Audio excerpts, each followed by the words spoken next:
Bonjour, je m'appelle Viati Tran, je suis épidémiologiste, maître de conférence à l'Université de Paris et à l'Assistance publique Hôpitaux de Paris. Alors, donc, l'épidémiologie, c'est quoi exactement? Donc l'épidémiologie, c'est l'étude de la santé des populations et en particulier, moi je travaille sur l'évaluation des interventions, donc des traitements, mais qu'ils soient médicamenteux ou non médicamenteux, qu'on peut comment on traite les populations, par exemple. Comment fait-on pour traiter les patients diabétiques en général? Pas comment on fait pour traiter ce patient, mais de manière générale, quels sont les médicaments qui sont adaptés pour les populations? Quels sont les traitements qui sont adaptés pour les diabétiques? Est-ce qu'il faut encourager le faire du sport ou pas, etc. Et par exemple, un de tes sujets de travaux, c'est le fardeau du traitement. Alors, un de mes sujets, c'est le fardeau du traitement. Donc, en fait, ça se place dans le contexte des maladies chroniques. Aujourd'hui, il y a à peu près 40% des adultes en France qui ont une maladie chronique et 25% des adultes en France qui ont plusieurs maladies chroniques. Et donc, en fait, soigner les maladies chroniques, c'est très utile, c'est très important, mais en même temps, on demande énormément de choses aux patients. On leur demande de prendre des médicaments tous les jours, mais aussi d'aller faire des tests, d'aller voir leur médecin, éventuellement de changer leur régime, de faire du sport, etc. Et tout ça, bah, ça prend énormément de temps et d'énergie aux patients.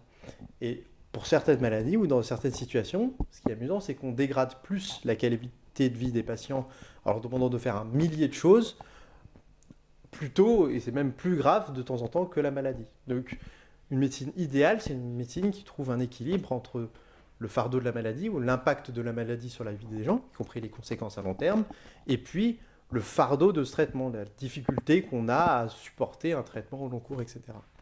Et donc, dans cette analyse, dans ce travail, il y a des mathématiques.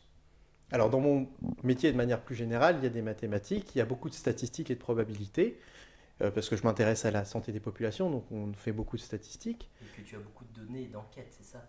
Et j'ai beaucoup de données, d'enquêtes, qui peuvent être des enquêtes auprès de gens, mais qui peuvent être aussi des données, par exemple, d'essais cliniques. C'est-à-dire que quand on évalue des nouveaux médicaments, il nous faut collecter des données pour savoir si les médicaments sont efficaces ou pas, s'ils sont safe, sûrs ou pas, etc.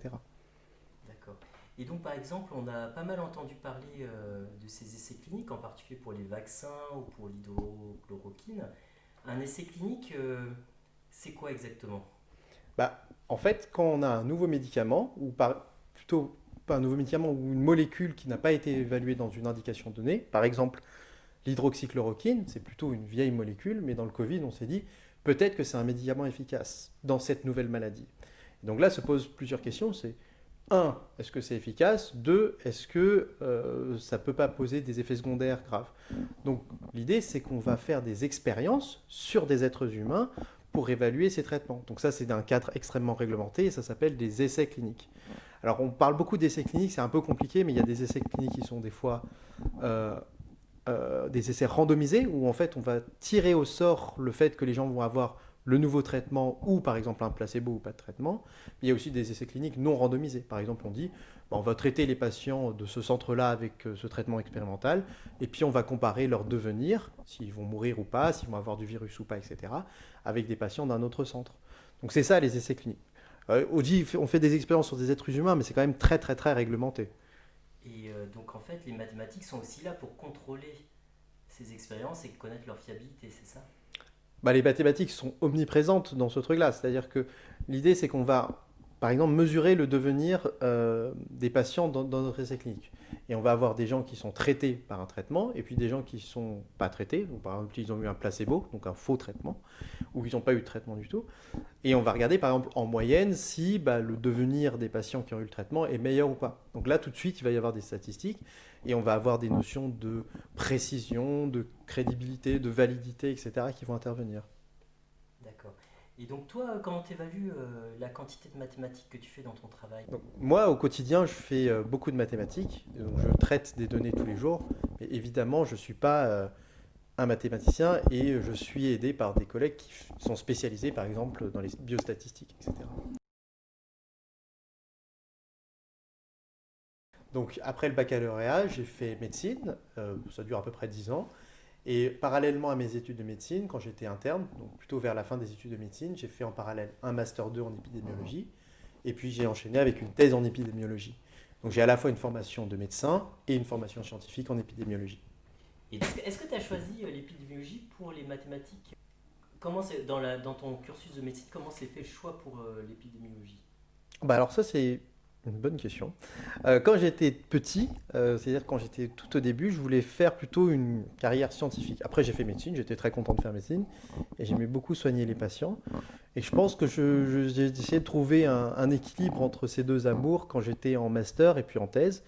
Et donc, je trouve que c'est une discipline qui combine à la fois des mathématiques, sans faire de nous des spécialistes en mathématiques, mais en les intégrant dans un contexte appliqué, médical, qui est important. Dans mon travail, il y a une partie clinique, mais qui n'est pas directement de prendre en charge les patients. C'est-à-dire qu'on suit les patients dans les études, on peut les voir dans des visites, on voit comment se passe leur traitement. Et ça, c'est dans le but de générer des connaissances à des fins scientifiques, mais on ne prend pas directement en charge les patients. Mais par contre, on est amené à voir, à discuter et à interagir avec les patients. Et donc, tu avais des messages pour les lycéens. Alors, j'ai un message hyper important pour les lycéens.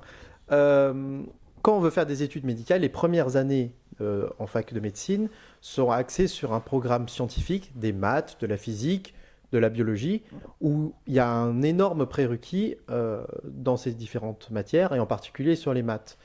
Alors, personnellement, je trouve que c'est plus facile de rattraper du programme de biologie si on ne l'a pas fait complètement, que d'acquérir très rapidement les nouvelles notions de maths, entre guillemets en catastrophe, pendant la première année.